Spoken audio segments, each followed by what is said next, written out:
पवित्र पर्याय मोक्ष मार्ग की पर्याय प्रकट करना, क्योंकि वह स्वयं सुख स्वरूप है और अनंत सुख का कारण है। अनादि काल से हमारे आपकी आत्मा में पर को अपना जानने वाली, पर को अपना मानने वाली, पर के साथ संबंध रखने वाली ऐसी मोरादेश रूपी अपवित्र पर्याय प्रकट है, जो स्वयं दुख स्वरूप है और अनंत दुख का कारण है। ऐसी मोरादेश रूपी अपवित्र पर्याय का अपनी आत्मा में से उसका अभाव करना और सम्यक दर्शन ज्ञान चारित्र रूपी निर्मल पर्याय, पवित्र पर्याय, मोक्ष मार्ग रूपी पर्याय को प्रकट करना। ऐसे कार्य की प्राप्ति माँ जनवाणी माता के माध्यम से अपने आत्मा के स्वरूप को पहचानना। अपनी जो आत्म वस्तु है वो ज्ञानादि अनंत शक्तियों के स्वरूप वाली है। ऐसे गायक प्रभु परमात्मा का माँ जनवाणी माता के द्वारा परिचय करके और शरीर राग आदि ये सब कर्म कृत वस्तुएं हैं, इन्हें अपना नहीं जानना। इस प्रकार से सम्यक भेद ज्ञान पूर्वक शरीर राग आदि का लक्ष्य छोड़ के अंदर जो अखंड ज्ञान ज्योति स्वरूप भगवान आत्मा है, जब यह जीव उसका आश्रय लेता है, उसमें अपनापन स्थापित करता है, तब उस जीव की पर्याय में निर्मल पर्यायों का प्रभाव प्रारंभ हो जाता है। उसे ही अरिहंत परमात्मा धर्म कहते हैं। उसकी चर्चा आचार्य भगवंतों ने एक एक गाथा, एक एक कलश और टीका के माध्यम से हमें अपने आत्मा के स्वरूप को समझाया है। देखिएगा यहाँ पर नियम सारजी ग्रंथ का चौथा अधिकार चल रहा है, जिसका नाम है व्यवहार चारित अधिकार। इस व्यवहार चारित अधिकार में मुनिराजों के 28 मूल गुणों की चर्चा आई है। उसमें यह 62वें नंबर की गाथा चल रही है, जिसमें भाषा समिति की चर्चा आई हुई है। उसका पाठ पढ़ते हैं, आगे चर्चा पढ़ेंगे। पैसून कर्कश भाष पर निंदा प्रशंसा आत्म की, छोड़े करे हित कर वचन उसके समिति है वचन की। वचन की समिति किसे होती है? तो कहते हैं मुनिराज जो होते हैं ना, उनकी पर्याय में अशुभ भाव का अभाव होने से उनके पैसून यानी चुगली भरे वचन, कर्कश हैं जो कान में चुभने वाले ऐसे वचन, हास हंसी मजाक है ना भैया, हैं, और पर निंदा दूसरों की निंदा करना, और अपने आत्मा की प्रशंसा करना है भैया। ऐसे जो है आत्म प्रशंसा है ना भैया, वहाँ आत्मा की प्रशंसा का मतलब ये है शरीर को अपना जानना, अपने गुण गाना, समझ गए आप। ऐसी वो है अशुभ भरे विकल्पों को कभी समय वो करते नहीं है, क्योंकि उनके पर्याय में अशुभ भाव का अभाव होने से अभी शुभ भाव शेष है, तो उनको हित में प्रिय वचनों का ही वह उनके जीवन में देखा जाता है। दिन रात आत्मा का चिंतन, मृदु संभाषण में वही कथन, सुपरहित है, सुपरहित की भाषा बोलते हैं, जो अपने लिए भी कल्याणकारी होती है और दूसरों के भी कल्याण में निमित्त होती है। ऐसा मुनिराजों की भाषा शैली हुआ करती है। भैया देखिएगा यहाँ पर आगे अपन प्रवचन रतन चिंतामणि के माध्यम से ये हमारा आपका स्वाध्याय चल रहा है। तीसरा भाग चल रहा है इसका। कल अपन ने श्रीमद् राजचंद्र जी के शुद्ध बुद्ध चैतन्य खंड स्वयं ज्योति सुखधाम बीजो कईयो केटलू कर विचार तो पाम है, इसके ऊपर अपनी चर्चा चल रही थी, आत्मसिद्धि गाथा का 170वें नंबर की गाथा है। पेज नंबर 100 ये हो गया था पूरा क्या?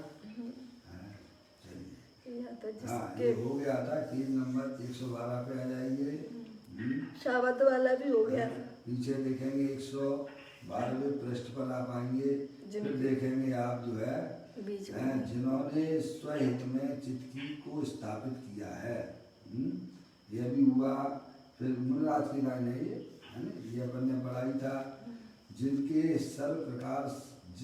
सर्व प्रचार शांत हुआ है भैया। देखें आप नीचे, हाँ यही वाला चलेगा। जिनके सर्व प्रचार शांत हुआ है, इसको अपन पढ़ लेते हैं। ये मुनराज की लाइन है, जिनके सर्व प्रचार शांत हुआ है। यहाँ कहते हैं मैंने 5 लाख रुपए दिए हैं, तुम्हारे नाम की यह पाठशाला बनाई है, तुम्हारे नाम से पाठशाला चला रहे हैं तथा तुम्हारी उपस्थिति में यह बनाई है। इसलिए 1 घंटे तो तुम्हें यहाँ ध्यान देना होगा, इतना काम तुम्हें करना होगा। इस प्रकार ऐसा काम मुनि के माथे पर नहीं होता है। समझ में आया भैया? क्या जनता कहती है ना, महाराज जी हमने आपके निमित्त से बनाई है, तो आपका जो है ना, आपको यहाँ रहना पड़ेगा, कम से कम 1-2 घंटे तो प्रवचन करना पड़ेगा, लोगों को समझाना पड़ेगा। भैया इतना पैसा हमने खर्च किया है। ऐसी बातें यहाँ की जा रही है। देखो क्या कहते हैं, दोबारा पढ़ता हूँ। मैंने, तो दूसरा व्यक्ति कहता है, मैंने 5 लाख रुपए दिए हैं, तुम्हारे नाम की यह पाठशाला बनाई है। लिख देते नहीं सामने, महाराज सागर, जो भी सागर होना उनके नाम का जो है लिख दिया था ना। आजकल ये चलता है ना भैया, देखने में आता है ना भैया, तो वो भी कह देते हैं हाँ ठीक है। क्या तो वो महाराज नहीं है, महाराज किसी के बंधे हुए नहीं होते हैं। समझ में आया भैया? अनियतवादी होते हैं। अनियतवादी। सुनो समझ में आ गई भैया? ऐसा कोई कहता है और अगर महाराज को ये बात स्वीकार हो जाए तो वो जो है फिर महाराज ही नहीं होते हैं। ये बात इसीलिए बताई जा रही है क्योंकि ये लोक में बहुत चलता है। और उनके नाम की जो है पाठशाला का नाम भी वो दीवारों पर लिख दिया जाता है। क्या समझ में भैया? तो यहाँ कहते हैं मैंने 5 लाख रुपए दिए हैं, तुम्हारे नाम की ये पाठशाला बनाई है, तुम्हारे नाम से पाठशाला चला रहे हैं तथा तुम्हारी उपस्थिति में यह बनाई है। इसलिए 1 घंटे तो, कम से कम 1 घंटे तो तुम्हें यहाँ ध्यान देना होगा। समझ में आया भैया? इतना काम तुम्हें करना होगा। इस प्रकार ऐसा काम मुनि के माथे पर नहीं होता। यही बात प्रवचन सार गाथा 231 में भी है। 221 में भी है।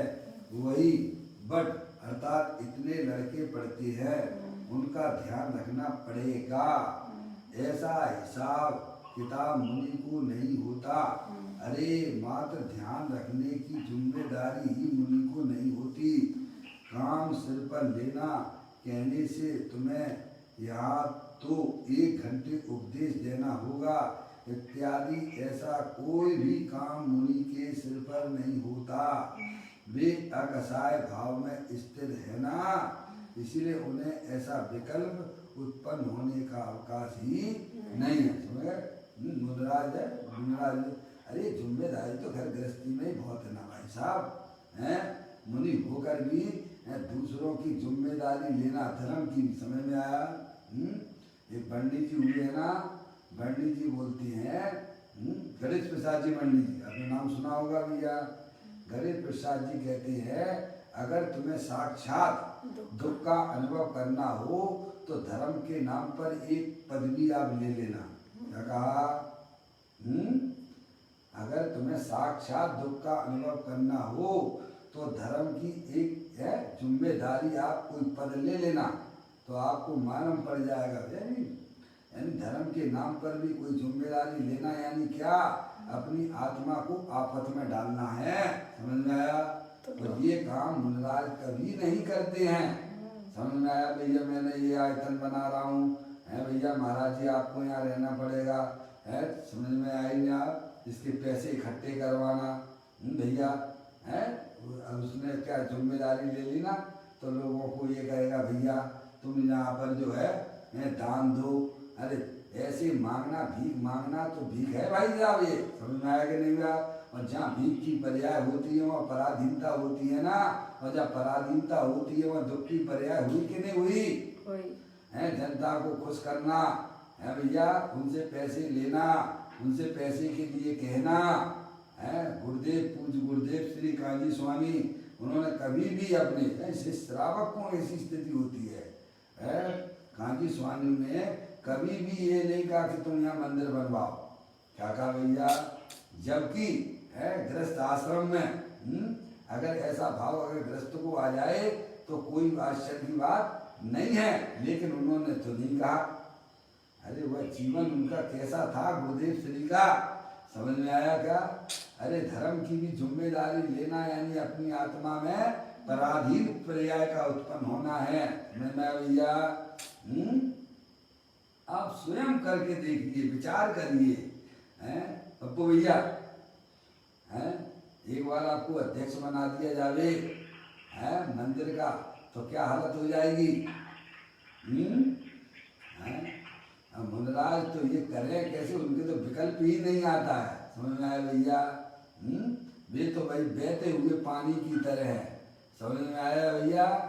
योगी जो होता है, मुनिराज जो होते हैं, वे तो एक समय की पर्याय में अंदर जो उत्पन्न होने वाली है वह निर्मल पर्याय की भी जिम्मेदारी नहीं लेते हैं। क्या भैया? पर द्रव्यों की जिम्मेदारी तो बहुत दूर की बात हो गई भाई। ऐसी मुनिराजों की अंदर की आंतरिक परिणाम हुआ करते हैं। विकारी पर्यायों की बात तो छोड़ दो, पर द्रव्यों की बात तो छोड़ दो, अरे विकारी पर्यायों की भी बात छोड़ दो, अरे निर्मल पर्याय की भी जगह वो नहीं लेती है। तुम समझ में आया? होता स्वयं जगत परिणाम, मैं जग का करता क्या काम, दूर हटो पर कृत परिणाम, सहजानंद रहूं अविराम। ऐसी दशा तो चौथे गुण स्थान से हो जाती है प्रभु। सम्यक दृष्टि जीव भी है ना, वह भी अपनी पर्याय की कोई गारंटी वारंटी नहीं लेता है, क्योंकि उसकी दृष्टि पर्याय की तरफ नहीं है। पर्याय जिसमें से निरंतर निर्मल पर्याय निकला करती है उसकी उसे दरकार रहती है, उसे वह संभालता है। कौन तुम्हारे ये मकान है, दुकान है, मंदिर है, कौन संभाले? है भैया? ऐसी गजब की कुछ चर्चाएं, आंतरिक चर्चाएं भैया, उन्हें हमें समझना चाहिए। है भैया? हम तो पता नहीं किन किन की जिम्मेदारी लेके बैठे हैं भाई। अरे उस पर्याय में दुख की पर्याय है, वह पर्याय पराधीन पर्याय है। समझ में आया भैया? कुछ नहीं, इस पर्याय में बस एक ही काम करने योग्य है, अपने चेतनेश्वर भगवान आत्मा को पहचानो और उसके साथ मस्ती करो। क्या करना भैया? दूसरा कोई कैसे में काम नहीं होता है ज्ञानियों के पास में। मुनिराज तो बहुत ऊंची लेवल वाले हैं। क्या कहा भैया? मुनिराज का लेवल पर्याय का बहुत ऊंचा हो गया है। समझ में आया भैया? ऐसा कोई वस्तु स्वरूप है भाई। यहाँ यह बताया जा रहा है, देखिएगा प्रवचन 7 गाथा 221 में भी है वही, बट अर्थात इतने लड़के पढ़ते हैं उनका ध्यान रखना पड़ेगा। क्या पड़ेगा शब्द आ गया है, समझ में आए भैया? पड़ेगा शब्द तो आपके लिए भी कष्टदायक होता है ना, है भैया? भाई साहब हमारी गाड़ी देखते रहना, है भैया? उसका ध्यान रखना पड़ेगा। ऐसा हिसाब किताब मुनि को नहीं होता। अरे मात्र ध्यान रखने की जिम्मेदारी ही मुनि को नहीं होती। काम सिर पर लेना कहने से तुम्हें यहाँ तो 1 घंटे उपदेश देना पड़ेगा। महाराज जी आप यहाँ रहिए, मैंने आपके निमित्त से ये बनाई है, हैं? आप कम से कम जो है हमारे समाज को जो है ना, जैन समाज को है ना, हैं 1 घंटा उपदेश देना है भैया। ऐसी मुनराज जिम्मेदारी नहीं लेते हैं। अरे भाई साहब वह तो प्रवचन करने की भी जिम्मेदारी नहीं लेते हैं। क्या भैया, उनका तो एक ही काम है, बस अपने आत्मा में मस्त रहना है भैया, और ज्ञान भी करना उनके लिए कोई जिम्मेदारी नहीं लेते हैं। शास्त्र हो भैया उसको पढ़े भैया, ऐसी भी जिम्मेदारी उनको नहीं होती है।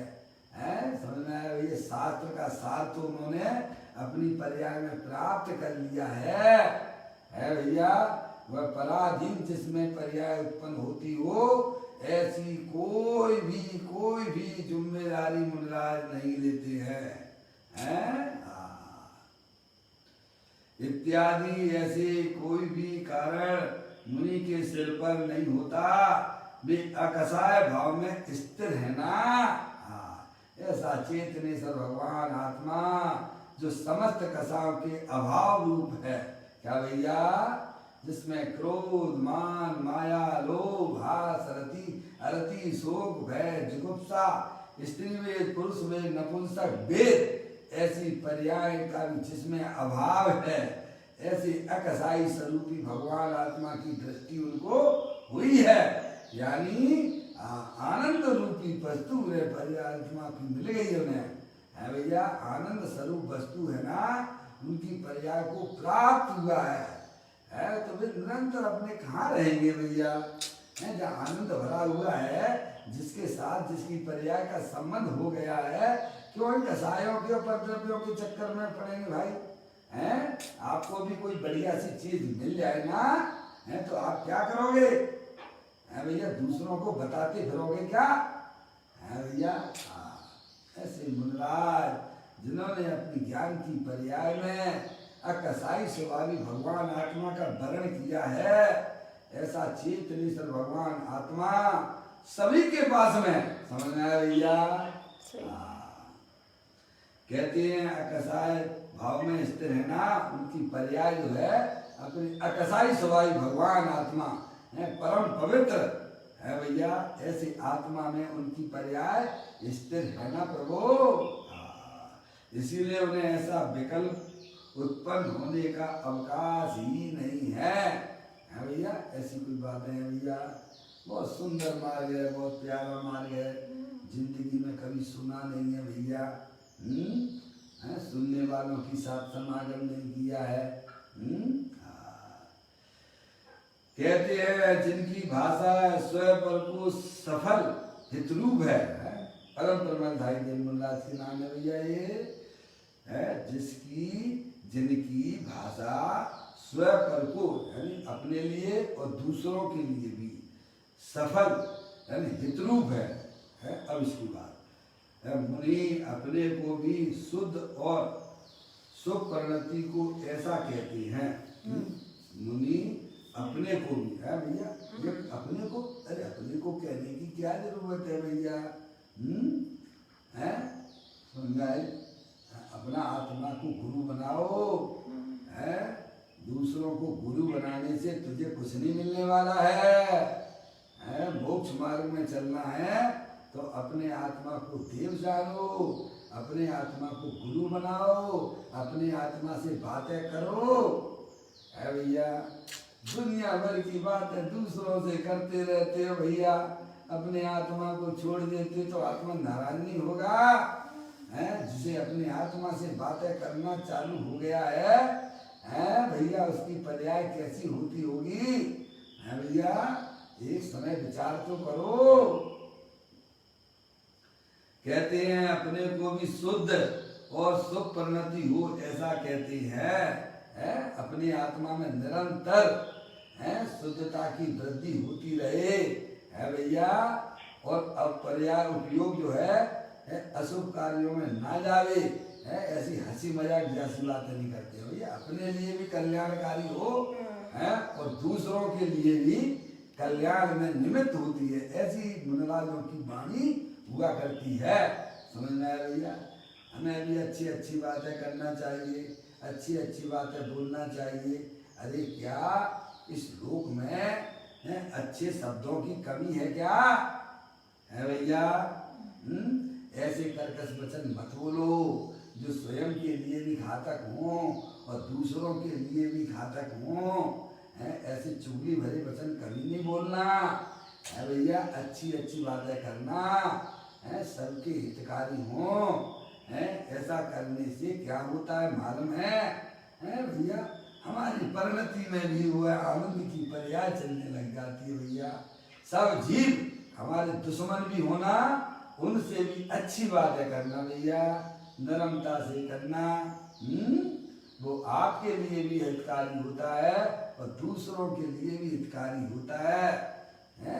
श्रावकों को भी इसी प्रकार की चर्चा करना है, कभी भी ऐसे कर्कश वचनों का उपयोग ना करना। कहते हैं ना भैया, दूसरों को जो है ना, दूसरों को लाभ देते रहोगे तो आप तो वैसे ही महाराजा बन जाओगे। काका भैया, दूसरों को बढ़ाओगे आगे तो आप तो स्वयं में भी आगे बढ़ जाओगे। है भैया, किसी के साथ गलत व्यवहार ना करना है भैया।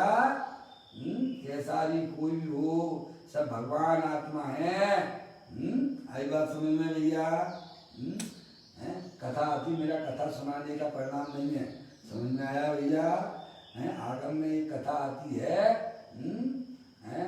वो जो है लकड़हारा था ना, लकड़हारा ने एक बार जो है शेर, उसके लकड़हारा था ना, लकड़ी काटने जाता था तो ये उसने जो शेर ने उसकी पंजे में कांटा फंस गया था और उसने उस कांटे को निकाल दिया।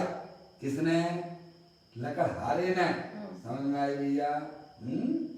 लकड़हारे जब शेर के पैर में जंगल में लकड़ी काटने जाता था ना लकड़हारा, तो उसके पैर में कांटा फंस गया था। तो वह लकड़हारे से कहता है, पंजा आगे करके, हाथ आगे करके तुम इसे निकाल दो। और वह लकड़हारे ने उसके पंजे में से कांटा निकाल दिया। समझ में आया भैया? अब लकड़हारा जब अपने घर जाने लगा तो शेर भी उसके पीछे पीछे चलने लगा। है भैया? आई बात समझ में? अरे त्रियंच गति के जीवों को भी चाहे कितने भी वे के कसाय वाले हों, समझ में आए भैया? समझ में आए? वे भी कैसे प्रेम से करोगे तो वे भी आपके साथ में प्रेम का व्यवहार करते हैं। एक बार मैंने टीवी पर देखा था, एक इंसान था और 15, 20, 25 शेरों के साथ में खेला करता था। क्या करता था भैया? समझ में आया भैया? अपनी खूंखार पर्याय को छोड़ देता है, क्रोध भरी पर्याय को भी छोड़ देता है। प्रेम के वशीभूत होकर जीव क्या क्या नहीं कर सकता है।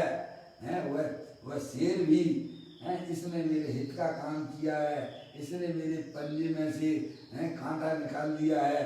जब वह लकड़हारा घर जा रहा था तो शेर भी उसके पीछे पीछे चलने लग गया। अब वह क्या होता था, वो डेली के डेली जो है जाता था गांव, वहाँ पर जंगल में, और लकड़ी काटता था तो वो पहले अपने सिर पे रख के लाता था। जब से शेर का संयोग हुआ तब से वह जो है लकड़ी उसके पीठ पर रख के लाता था। है भैया? अब ऐसे उसे लालच आ गया तो वो दिनों दिन जो है लकड़ियाँ बढ़ाने लगा और उसकी पीठ पर रखने लगा। बहुत पैसा वाला हो गया। तो एक बार उसके पड़ोसी ने पूछा कि भाई ये बताओ तुम इतनी जल्दी पैसे वाले कैसे हो गए? तो उसने कहा कि एक मुझे जो गधा मिल गया है ना, गधा मिल गया है, मैं उसके ऊपर लकड़ी रख के लाता हूँ। और ये बात जब शेर ने सुनी, ओहो, उसको ऐसे शरीर में ऐसे करंट दौड़ गया हो। है भैया? अब वह जब जंगल में गया है लकड़हारा, उसके पीछे शेर गया, उसको वह बात चुभ गई है भैया। और फिर वह शेर कहता है ये लो तलवार, इससे या तो तुम मेरी गर्दन काट दो है और या फिर तुम बचने वाले नहीं हो। हैं लकड़हारा सोचा भैया ऐसी क्या बात हो गई भैया, आज ये ऐसी ऐसी बातें क्यों करता है हैं? या तो ये दो लेट मत हो भाई, या तो तुम मेरी गर्दन काट दो, नहीं तो मैं तुम्हें खा जाऊंगा हैं? और फिर उसने लकड़हारे ने सोचा भैया है ये जब मुझे खा जाएगा तो इससे बढ़िया एक है इसकी तलवार से अपनी गर्दन इसकी गर्दन काट दो हैं। और उसने उसकी तलवार को उसकी गर्दन पर वार किया और अंतिम मरते समय वह बोला ये जो है तलवार से जो तुमने मेरी गर्दन को काटा है उससे उसका मुझे बिल्कुल तकलीफ नहीं है, मुझे तकलीफ हुआ है कि तुमने मेरे को गधा कहा। क्या कहा भैया समझ में आया? हाँ इसीलिए हाँ गधा कहा, वो तकलीफ मेरे को हो रही है, ये तलवार से तुमने मेरी गर्दन काटी है इसकी मुझे बिल्कुल भी तकलीफ नहीं है। समझ में आया? बात समझ में आती है भैया? इसलिए हमें भी अपने वचनों का उपयोग प्रयोग समझ के करना चाहिए है भैया। हाँ हम तो चाहे कुछ भी कह देते हंसी में मजाक में भैया, उसको कैसी चुप्ती होगी। अरे वो वचनों का उपयोग आपके साथ में किया जावे तो आप सोचिए कि आपका परिणाम कैसा होता होगा हैं। इसीलिए बुद्धि पूर्वक उन वचनों का प्रयोग ना करना जो दूसरों के लिए भी अहितकारी हो और अपनी आत्मा के लिए भी अहितकारी हो। हमने भैया इसलिए मुनिराज तो उन वचनों का सर्वथा है उपयोग करते ही नहीं है, क्योंकि उनकी पर्याय में अशुभ भाव का अभाव होने से वो तो हित मित प्रिय वचन बोलते हैं जो स्वयं के लिए भी हितकारी होते हैं और दूसरों के लिए भी हितकारी होते हैं। आगे बात समझना ये है इसका, देखिए आप अपने को भी शुद्ध और शुभ परिणति को ऐसा कहते हैं तथा पर को भी स्वयं का आश्रय लेकर शुद्धपना कैसे प्रकट हो और उस भूमिका में पर के आश्रय से कैसा शुभ विकल्प होता है वह भी ज्ञान कराया मुझे यह बतलाने वाला उपदेश देते हैं। स्वयं का आश्रय करावे ऐसा मुनि की भाषा में आता है, इसीलिए वह स्वयं पर को हितरूप है ऐसा कहते हैं।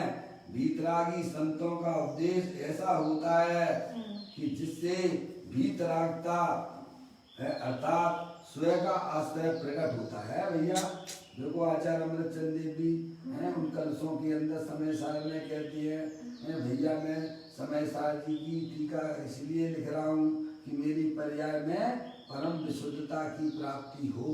है भैया पढ़ाए ना कलश, प्रारंभिक कलश है ना है। मैं ये शास्त्र की टीका इसलिए लिख रहा हूँ कि मेरी पर्याय में भी परम विशुद्धता की प्राप्ति हो।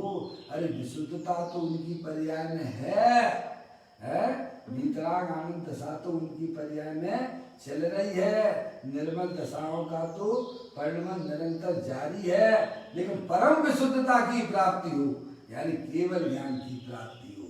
तो शास्त्र लिखने से केवल ज्ञान की प्राप्ति नहीं होती है। अरे शास्त्र लिखते समय उनका उपयोग जो है ना अपने ज्ञाय प्रभु परमात्मा के साथ में और लीन हो जाता है। क्या भैया तो उपचार शास्त्र लिखने पर आ जाता है।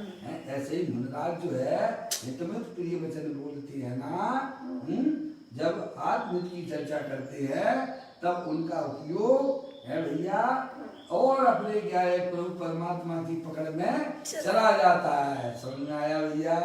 ये होती है सुपर प्रकाशक है भैया। और दूसरों को भी वह की चर्चा होती है। जब दूसरा भी अपने आत्मा की चर्चा को सुनता है तो वह भी अंतर्मुखी उपयोग के द्वारा अपने ज्ञाय प्रभु परमात्मा की अंदर में पकड़ बनाता है। जो वो दिव्य ध्वनि है ना, अरिहंत परमात्मा की दिव्य ध्वनि है ना, समूह शरण में कीर्ति है ना है, वहाँ पर भावलिंगी संत मुनिराज भी बैठे होते हैं। वे अपनी आत्मा को है आत्मा के साथ में रहते हैं। निर्मल पर्याय निरंतर चलती रहती है। तीन चौकड़ी कसाई के अभाव पूर्वक भावलिंगी संत भी भगवान की सभा में बैठे रहते हैं और इधर भगवान की दिव्य ध्वनि गिरती है और वह भी अंतरोन्मुखी उपयोग के द्वारा अपने गायक गुरु परमात्मा का रसास्वादन करते हैं और वह सुनते सुनते सुनते सुनते ऐसी उनकी पर्याय जो है ना भैया, उन्हें कब केवल ज्ञान हो जाता है पता ही नहीं पड़ता है। ऐसी सुपर हित की चर्चाएं हुआ करती है भैया, है भैया, तो दूसरों के लिए भी हित की बात हितकार होती है और अपने लिए भी कल्याण की बातें होती हैं। उन चर्चाओं को ही आगे लाना चाहिए। ऐसी निंदा भरी वचने न स्वयं करो न दूसरों को करने के लिए बाध्य करो। समझ में आया भैया? पर दूसरे पे हमारा अधिकार नहीं है, पर अपन तो सच बोलो ना भाई, हैं? तुम झूठ बोलते हो, मायाचारी चलती हो, तो किसके साथ करते हो गलत काम? है भैया, स्वयं कोई दुर्गति है भैया, अजय भैया, आपका वॉल्यूम थोड़ा कम कर दिया था, अब है भैया, अजय भैया, हम झूठ बोलते हैं, मायाचारी करते हैं, है भैया, हैं? तो किसके साथ करते हो? है दूसरों के लिए कर रहे हो कि अपने लिए कर रहे हो? तुम भट्टा किसके लिए खोद रहे हो? है भैया, हमें लगता है कि मैं झूठ बोल के पैसा कमा लूंगा, मायाचारी करके कैसे अपना काम कर लूंगा। अरे भगवान, तू स्वयं अपने लिए गड्ढा खोल रहा है? तू ऐसे परिणाम करके स्वयं अपने आत्मा को 4 गति 84 लाख योनियों में पर भ्रमण करा रहा है और अभी वर्तमान में भी इन परिणामों से आत्मा करती है भैया, आत्मा को दुख होता है भैया। इसीलिए इन चर्चाओं को बंद करने की कोशिश करो। मुनिराज तो सर्वथा करते ही नहीं है, पर एक देश पालन श्रावक भी करते हैं। मौसी, बहुत सुंदर चर्चा है भैया। यहाँ कहते हैं मौसी, है कि नहीं? बोलो, हम झूठ बोलते हैं, मायाचारी चलती है, तो किसके लिए कर रहे हो ये काम? कोई के दूसरे के क्या हो रहा है वर्तमान में? क्या होता है? आनंद आता है क्या? स्वयं के लिए अपने कर्म बनते। अरे कर्म तो बनेंगे ही बनेंगे। अरे तत्काल आत्मा की पर्याय में दुख की पर्याय होती है। क्या कहा भैया? अरे भाई, अच्छी अच्छी बातें करो भैया। शब्दों का कमी है क्या इस लोक में? क्यों किसी के लिए गंदा बोलो? है भैया, ऐसी हमारे परिणामों में विवेक हो। है भैया, हित मित प्रिय वचनों का ही हमें भी उपयोग करना चाहिए। है भैया, एक देश पालन श्रावक भी करते हैं कि नहीं करते हैं? इस सारी पाबंदी मुनिराजों के लिए ही है। नहीं, एक देश है भैया। अरे साहब, हम तो गृहस्थ है, तो गृहस्थ हो तो भ्रष्ट मत होइए। है भैया, हमें भी अपने, हम भी आत्मा है ना, मुनिराज आत्मा है तो हम भी तो आत्मा ही है ना। है भैया, आप मायाचारी वाले कार्य करोगे, झूठ बोलोगे, तो आपकी आत्मा में दुख होगा कि नहीं होगा? दूसरा के दूसरे को कोई फर्क नहीं पड़ता है। समझ में आ गई भैया? गुरुदेव श्री के सामने जब इंदौर में वो एयरपोर्ट पर आए थे, तो बहुत से लोग उनका विरोध करते थे, काले झंडे दिखाते थे। तो गुरुदेव श्री कहते थे, अरे भाई, कोई किसी का विरोध नहीं करता है, खरेखर सब अपना विरोध कर रहे हैं। ऐसी उनकी दृष्टि थी। गुरुदेव श्री की समझ में आया, सब भूले हुए भगवान हैं, खरेखर जो है सब अपना अपना विरोध करते हैं। क्या भैया? विरोधियों के प्रति भी हित मित प्रिय वचनों का उपयोग होता है, वही वास्तविक श्रावक भी होता है। समझ में आया भैया? कहते हैं, यह बतलाने वाला उपदेश देते हैं, स्वयं का आश्रय करावे, ऐसे मुनि को भाषा में आता है। स्वयं की पर्याय भी अपने ज्ञायक प्रभु परमात्मा में है और आनंदित लेने लग जाती है। हित मित प्रिय वचन बोलोगे भाई साहब, तो आपकी पर्याय भी आपकी ज्ञायक प्रभु परमात्मा की तरफ बढ़ेगी ना, और जो सामने वाला भी सुनेगा ना, तो उसको भी लगेगा, ओहो क्या अत्यंत भगवान की वाणी है, ये तो मैंने कभी सुनी ही नहीं है, ये वास्तविक है, कोई इसमें बनावट ही नहीं। नहीं है। समझ आया? तो वह जीव भी समझ जाएगा और वह भी अपने आत्मा की सेवन करने लग जाता है। इसलिए हित मित प्रिय वचनों का बोलना जितना जरूरी मुनिराजों के लिए है उतना जरूरी हमारे लिए भी है। हमें भी मुनि बनना है कि नहीं बनना है? हैं? तो पहले संस्कार डाले जाते हैं कि नहीं डाले जाते कि एकदम मुनि बन जाते हैं? है भैया? हाँ। देखिएगा यहाँ कहते हैं ऐसे मुनि की भाषा में आता है, सुपर हितकारी भाषा है, इसीलिए वह स्वपर को हितरूप है। ऐसा कहते हैं वीतरागी संतों का उपदेश ऐसा होता है जिससे वीतरागता अर्थात स्वयं का आश्रय प्रकट होता है भैया। ऐसी चर्चा करो भैया। है अपना आत्मा है भैया, तीनों काल शुद्ध रूप है जिसमें परद्रव्य का प्रवेश नहीं हो रहा है, जिसमें पर्याय का भी प्रवेश नहीं होता है। ऐसा चेतनेश्वर भगवान आत्मा, ऐसे ही सभी जीव ऐसे हैं भैया। ऐसी भाषा का उपयोग करना है। शुद्ध आत्मा ही कहने योग्य है, शुद्ध आत्मा ही बताने योग्य है और शुद्ध आत्मा ही आश्रय करने योग्य है। समझ में आया भैया? ऐसी वाणी उनकी भाषा में आती है, अर्थात दूसरों को उपदेश में भी ऐसा कहती है। मुनिराज के भाव में शुद्ध परिणति है, परम विशुद्धता की प्राप्ति हो का मतलब क्या? अभी पर्याय में तो विशुद्धता चल रही है, निर्मल पर्यायों का प्रभाव चालू है, पर उस पर्याय में भी परम विशुद्धता की प्राप्ति हो। क्या भैया? शास्त्र लिखते हैं नहीं तो काय के लिए लिखते हैं? क्यों भैया?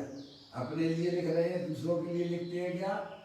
दूसरों को भी कल्याण में निमित्त हो और लिखते समय हमारी पर्याय भी है भैया अपने आत्मा की तरफ बढ़ जाती है भैया। ऐसा कुछ गजब का काम है। इसीलिए दूसरों को भी स्वयं के आश्रय से शुद्ध परिणति हो ऐसा कहती है। तात्पर्य है कि पर के आश्रय से राग होता है और स्वयं के आश्रय से निर्मलता होती है, ऐसा बतलाने वाला मुनिराज का उपदेश होता है भैया। ऐसा एक निमित्त निमित्तिक संबंध बनता है। जब अच्छी भाषा का उपयोग होता है तो सामने वाला जो सुनता है उसके जो वीतराग पर्याय प्रकट होगी वह अपने उसके कारण से होगी, वचनों के कारण से ना होगी। क्या कह रहे भैया? समझ गया? व्यवहार से कहा जाता है, व्यवहार से कहा जाता है कि आपने ऐसा उपदेश दिया, पर वह जो पर्याय निर्मल प्रकट हुई है वह स्वयं स्वतः उस द्रव्य की स्वयं के कारण से है भैया। ऐसा स्वतंत्रता का कर्ता कर्म पर निमित्त निमित्तिक संबंध निमित्त निमित्तिक संबंध तो नहीं है, पर कर्ता कर्म निमित्त निमित्तिक संबंध तो पर्याय में होता है। द्रव्य के साथ में कर्ता कर्म और जो निमित्त निमित्तिक संबंध नहीं होता है। निमित्त निमित्तिक संबंध एक समय की पर्याय में होता है भैया, और वह भी स्वतंत्र है। क्या कह रहे भैया? वो स्वतंत्रता को बताता है भैया, वह भी कोई कर्ता कर्म को बताता नहीं है। ऐसा वस्तु स्वरूप है। पर के आश्रय से राग होता है और स्वयं के आश्रय से निर्मलता होती है, ऐसा बतलाने वाला मुनिराज का उपदेश होता है। पर को लक्ष्य करके मुनिराज उपदेश नहीं देते हैं। क्या भैया? क्योंकि पर को लक्ष्य करके अगर उपदेश देंगे तो उनकी पर्याय में राग की उत्पत्ति होगी और एक द्रव्य तो दूसरे द्रव्य का करता नहीं है। ये तो उनकी ज्ञान में स्पष्ट हो चुका है ना। इसीलिए तो समाधि तंत्र में पूज्यपाद स्वामी महाराज ये कहते हैं कि मैं उपदेश दे ही नहीं सकता। उपदेश देना पागलपन, उपदेश देना पागलपन है। मौसी क्या कह रहे? उपदेश देना पागलपन है। ये मुनिराज को तो लगता है और हमें क्यों नहीं लगता है? फिर भी देते हैं नहीं देते हैं? देते हैं तो उसे कैसा मानते हैं? अच्छा समझते हैं क्या? उसे पागलपन लगता है, हे रूप से होता है उनकी पर्याय में। क्योंकि जिसे मैं उपदेश दे रहा हूँ वो तो समझता नहीं है, और जो समझता है वो मुझे देखता नहीं है, इसीलिए उपदेश देना पागलपन शब्द का उपयोग किया गया। समझ में आइए भैया। और फिर भी उपदेश की क्रिया होती है, भाई वागन बस जो गए बसाए है भैया। ऐसा निमित्त नैमित्तिक होता है, पर निमित्त नैमित्तिक कि ये नहीं बताना चाहती है कि उसकी पर्याय में जो निर्मल पर्याय हुई है वो कोई दूसरे के कारण से हुई है, ऐसा बिल्कुल भी नहीं है। इसलिए मुनिराज भी पर का लक्ष्य करके उपदेश नहीं देते हैं। समझ में आया? अपनी आत्मा को लक्ष्य करके उपदेश निकलता है। उपदेश देते समय आत्मा की मुनिराज की पर्याय अपने आत्मा के साथ में और विशिष्ट रूप से परिणित होने लग जाती है। जैसे आप